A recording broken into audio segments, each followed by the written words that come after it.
Jack Kornfield, Après l'extase, la lessive, introduction, quelques vraies questions.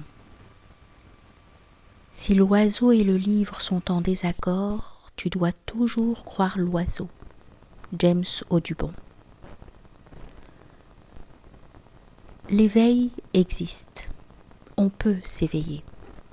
Liberté et joie sans limite, union avec le divin, ouverture à un état de grâce intemporel, toutes ces expériences sont plus communes qu'on ne le pense et ne sont pas si éloignées de nous. Il existe cependant un corollaire. Ces expériences ne durent pas. Nos réalisations et nos prises de conscience nous dévoilent la réalité du monde. Elles apportent des changements, mais elles passent. Vous avez sûrement lu des récits traditionnels contant la vie de grands sages asiatiques parfaitement éveillés ou l'histoire de saints et mystiques occidentaux d'une pureté irréprochable. Ces écrits sont magnifiques. Ils peuvent pourtant nous induire en erreur. En réalité, dans le processus d'éveil du cœur, il n'y a rien qui, de près ou de loin, puisse être assimilé à une fin éveillée. Les choses ne se passent pas ainsi. Nous savons tous qu'après la lune de miel vient le mariage et après les élections, la dure tâche de gouverner. Dans la vie spirituelle, il en va de même. Après l'extase, il y a la lessive. La plupart des épopées spirituelles s'achèvent sur l'illumination ou l'éveil. Mais demandons-nous ce qu'il se passe ensuite. Qu'advient-il lorsque le maître zen rentre chez lui et retrouve femme et enfants ? Qu'arrive-t-il lorsqu'un mystique chrétien va faire ses courses ? À quoi ressemble la vie après l'extase ? Comment vivre de tout son cœur ce qui a été réalisé ? Pour approfondir ces questions, j'ai interrogé de nombreuses personnes ayant consacré 25, 35 ou 40 ans à une démarche spirituelle, en particulier des occidentaux devenus maîtres de méditation ou pères supérieurs, enseignants et lamas de notre génération. Ils m'ont parlé de leur cheminement initial et de l'éveil de leur conscience. Puis ils m'ont décrit les leçons reçues dans les années qui suivirent, alors qu'ils tentaient d'accomplir sur cette terre le vrai chemin de la compassion. Voici le récit du premier Satori, qui signifie expérience d'éveil, d'un maître zen occidental et de ce qui s'ensuivit. De telles narrations sont rarement rendues publiques car elles risquent de donner la fausse impression que ceux qui expérimentent ces éveils de la conscience sont des individus qui, d'une certaine manière, sortent de l'ordinaire. S'il est vrai que l'expérience sort de l'ordinaire, elle n'arrive pourtant pas à des personnes extraordinaires. Elle s'élève en chacun de nous quand les conditions de lâcher-prise et d'ouverture du cœur sont présentes, lorsque nous sommes à même de percevoir le monde d'une façon totalement nouvelle. En ce qui concerne ce maître, l'éveil de sa conscience survint à l'âge de 58 ans, après de nombreuses années de pratique avec plusieurs maîtres de méditation, tandis que dans le même temps, il poursuivait sa carrière et élevait une famille.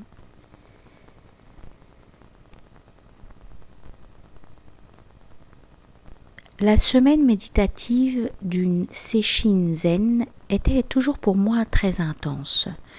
Je ressentais un profond relâchement émotionnel et des souvenirs puissants s'élevaient comme si je me trouvais dans un processus de naissance.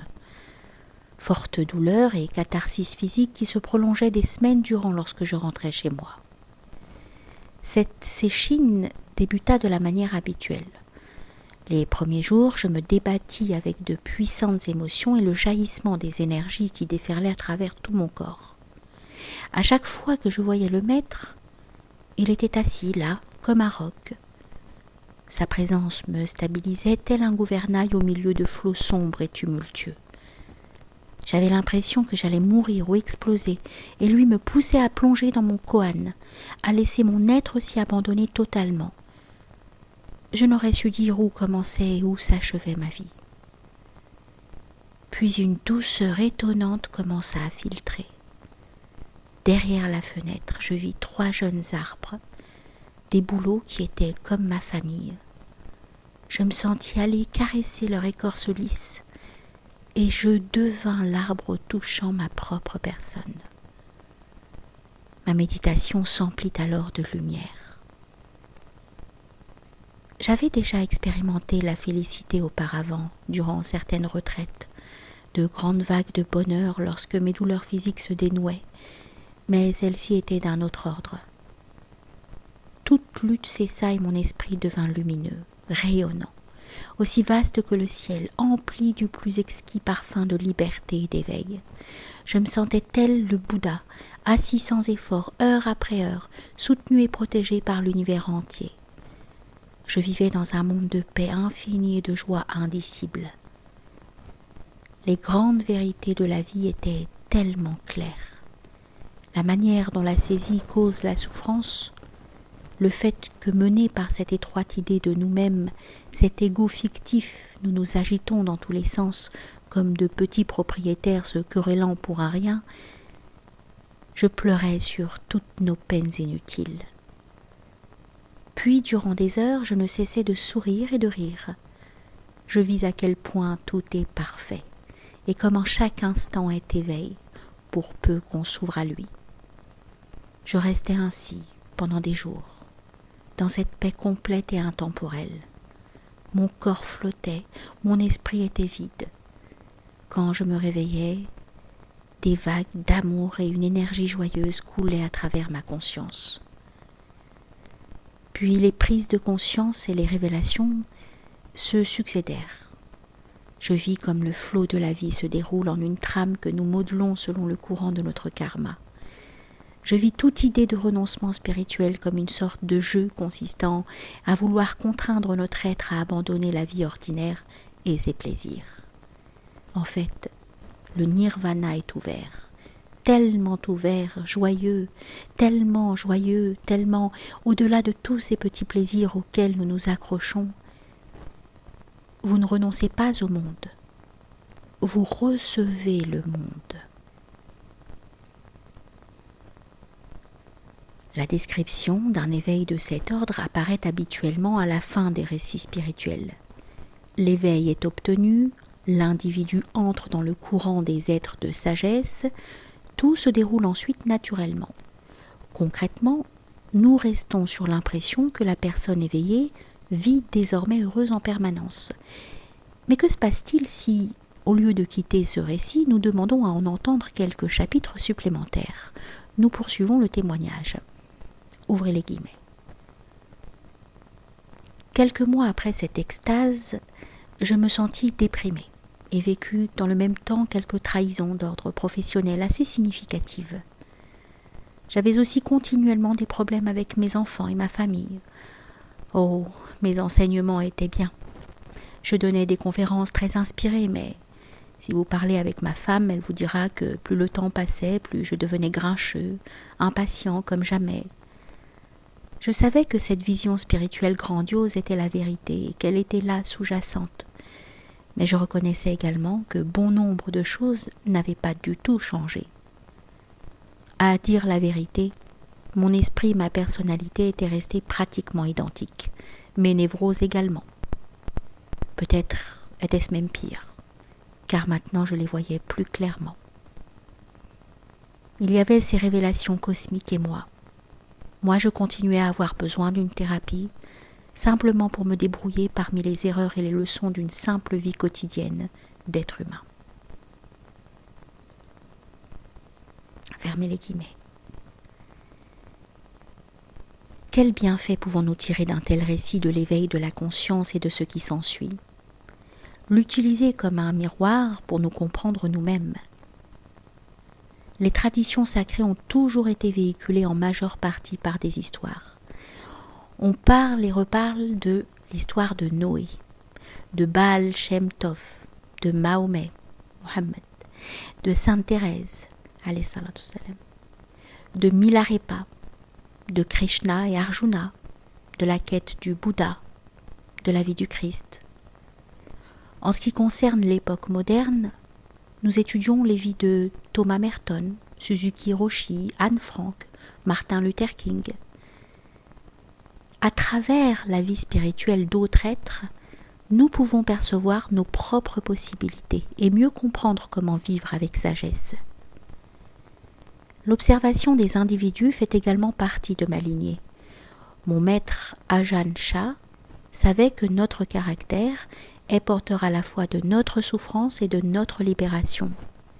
Il examinait donc tous ceux qui venaient le voir comme un horloger qui enlève le boîtier d'une montre pour en voir le battement. Du fait des circonstances, étant un professionnel de la spiritualité, j'ai eu la chance d'approcher de nombreuses personnalités de la vie spirituelle moderne. J'ai vécu et enseigné auprès de saintes nonnes et de très sages pères dans des monastères chrétiens, auprès de juifs mystiques, auprès d'hindous, de soufis, de maîtres bouddhistes, et j'ai également été en contact avec des figures marquantes des mouvements jungiens et transpersonnels. Ce que l'on entend et observe en telle compagnie est très révélateur quant au déroulement du cheminement spirituel moderne et aux difficultés rencontrées, même par les personnes les plus engagées. Voici un exemple de ce que l'on peut ainsi apprendre. Depuis le début des années 80, j'ai participé à l'organisation d'une suite de congrès réunissant des enseignants bouddhistes de toutes les grandes traditions. Un de ces meetings eut lieu à Dharamsala, sur invitation du Dalai Lama en son palais. Là, les enseignants occidentaux et asiatiques se réunirent pour voir de quelle manière les pratiques bouddhistes pouvaient être une aide dans le monde moderne et pour évoquer aussi les difficultés que nous rencontrions.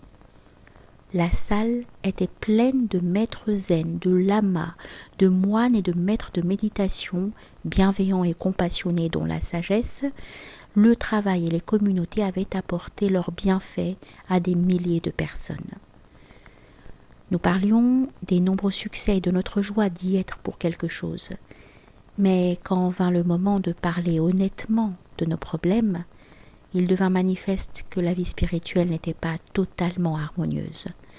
Nos luttes collectives et nos névroses personnelles s'y révélaient aussi. Même au sein d'une si noble et si pieuse assemblée, des zones importantes de préjugés et d'aveuglement perduraient.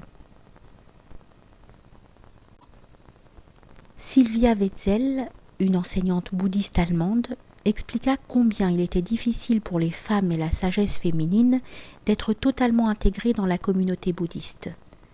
Elle montra les bouddhas dorés, les splendides peintures tibétaines qu'entourait la salle, faisant remarquer que tous étaient représentés sous une forme masculine. Puis elle demanda au Dalai Lama et aux autres maîtres et lamas de fermer les yeux et de méditer avec elle, d'imaginer qu'ils entraient dans cette salle et que celle-ci avait été transformée, de sorte qu'ils se prosternaient maintenant devant la 14e réincarnation féminine du Dalai Lama. Avec elle se trouvait bon nombre de conseillères qui toujours avaient été des femmes et autour d'elles, il y avait des représentations de Bouddha et de personnes saintes, toutes évidemment sous une forme féminine. Il n'avait bien entendu jamais été enseigné qu'il était moins bien d'être de sexe masculin, mais il fut néanmoins demandé à ces hommes de s'asseoir derrière et de rester silencieux, puis après la réunion d'aller aider en cuisine. Au terme de cette méditation, chaque homme rouvrit les yeux passablement ébranlés. Ensuite, ce fut le tour d'Annie Tenzin Palmo, une nonne tibétaine d'origine anglaise, pratiquante depuis 20 ans, dont 12 dans une grotte à la frontière tibétaine. D'une voix douce, elle décrivit l'aspiration spirituelle et les difficultés inimaginables des femmes pratiquantes, autorisées à vivre uniquement à la périphérie des monastères et la plupart du temps privées d'enseignement, de nourriture ou de soutien. Lorsqu'elle eut terminé, le Dalai Lama prit sa tête entre ses mains et pleura. Il s'engagea à tout mettre en œuvre pour que la place des femmes dans sa communauté devienne plus équitable. Pourtant, dans les années qui suivirent, beaucoup d'enseignants parmi les anciens ont continué dans tous les pays bouddhistes à résister et à lutter contre ces changements, parfois au nom de la tradition, parfois au nom de facteurs psychologiques et culturels. Lors de ces assemblées avec le Dalai Lama, un des supérieurs de la communauté zen admit que sa relation douloureuse avec sa mère l'avait rendu pratiquement incapable de guider le groupe de femmes devenues officiantes dans son temple. D'autres encore reconnurent leurs propres conflits dans ce domaine. Nos discussions s'orientèrent alors vers d'autres formes d'aveuglement. le sectarisme et les conflits de pouvoir destructeurs qui existent entre certains maîtres bouddhistes et des communautés. L'isolement et la solitude du rôle d'instructeur, les enseignants qui, un beau jour, profitent de leurs étudiants par un mauvais usage du pouvoir, de l'argent et de la sexualité. Au cours des conversations informelles, nous avons aussi parlé de problèmes plus personnels. Des enseignants décrivirent des divorces douloureux, des périodes de peur et de dépression, des conflits familiaux ou avec d'autres membres de la communauté. Des maîtres de méditation parlèrent de stress, de maladie, d'adolescents menaçant de se suicider, de jeunes enfants qui, voulant rester dehors toute la nuit, faisaient face à leurs parents en leur disant « Tu es un maître zen et regarde comme tu es attaché ». Nous rencontrons tous des problèmes associés au corps, aux personnalités, à la famille, à la communauté, et nous avons donc vu notre humanité commune. Heureusement, nous avons aussi partagé les présents prodigieux que nous procurent les pratiques spirituelles, la joie et la liberté que nous avons appris à porter en nous dans les difficultés et les circonstances mouvantes de ce monde. L'honnêteté avec laquelle nous parlions était remarquable et nouvelle. Notre motivation était inspirée par l'humilité et la compassion du Dalaï Lama lui-même, toujours avide d'apprendre, même de ses propres erreurs.